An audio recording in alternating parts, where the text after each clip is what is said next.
செஸ்ல மேட்சோட ஸ்டார்ட்டிங்லயே நம்ம குயின வந்து ஆப்போனன்ட்ட கேப்சர் பண்ண வச்சு, அதுக்கப்புறம் நம்ம பான வச்சு எப்படி ஒரு சர்ப்ரைசிங்கான செக்மேட் குடுக்குறேன்னு சொல்லி தரேன். நம்ம சேனல சப்ஸ்கிரைப் பண்ணிக்கோங்க. இப்ப நம்ம E4 ப்ளே பண்ணணும். இப்ப அவங்க C5 ப்ளே பண்ணுவாங்க. இப்ப நம்ம D4 ப்ளே பண்ணணும். இப்ப அவங்க பான வச்சு நம்ம பான கட் பண்ணுவாங்க. இப்ப நம்ம C3 ப்ளே பண்ணணும். இப்ப அவங்க பான வச்சு நம்ம பான கட் பண்ணுவாங்க. இப்ப நம்ம நைட்ட வச்சு அவங்க பான கட் பண்ணணும். இப்ப அவங்க A6 ப்ளே பண்ணுவாங்க. இப்ப நம்ம நைட்ட C3க்கு மூவ் பண்ணணும். இப்ப அவங்க நைட்ட F6 மூவ் பண்ணுவாங்க. இப்ப நம்ம பிஷப்ப C4க்கு மூவ் பண்ணணும்.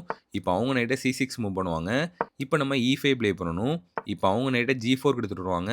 இப்ப நம்ம பிஷப்ப வச்சு F7ல இருக்கிற பான கட் பண்ணி ஒரு செக் குடுக்கணும். இப்ப அவங்க கிங்க வச்சு F7ல இருக்கிற பிஷப்ப வந்து கேப்சர் பண்ணுவாங்க. இப்ப நம்ம நைட்ட G5ல போட்டு ஒரு செக் குடுக்கணும். இப்ப அவங்க கிங்க வந்து G8க்கு மூவ் பண்ணுவாங்க. இப்ப நம்ம குயின வச்சு அவங்க நைட்ட வந்து கேப்சர் பண்ணணும். இப்ப அவங்க D6 ப்ளே பண்ணுவாங்க. இப்ப நம்ம E6 ப்ளே பண்ணணும். இப்ப அவங்க நைட்ட E5க்கு எடுத்துட்டு வருவாங்க. நம்ம குயின F5க்கு மூவ் பண்ணணும். இப்ப அவங்க H6 ப்ளே பண்ணுவாங்க. இப்ப நம்ம குயின வச்சு F7ல போட்டு ஒரு செக் குடுக்கணும்.